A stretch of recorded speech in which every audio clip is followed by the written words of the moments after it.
আমরা অনেক রাস্তা বন্ধ করেছি, ডাইভার্ট করেছি।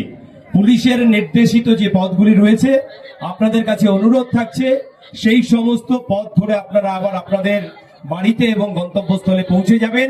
এবং যারা প্রথম দিকে রয়েছেন, মানে মাঠের বা রাস্তার শেষ প্রান্তে, তারা যাবেন। অযথা হুড়োহুড়ি করবেন না। অযথা আপনারা তাড়াহুড়ো করে কোথাও রকম আমাদের সমস্যার যেন তৈরি না হয়, সেই চেষ্টাটা সবার যেন থাকে। এবং বারবার আবেদন করছি, যতক্ষণ পর্যন্ত বাড়িতে না পৌঁছাচ্ছেন, আপনাদের নেতৃত্ব যেরকম ভাবে বলেছেন সেই নির্দেশগুলি অক্ষর অক্ষরে পালন করবেন।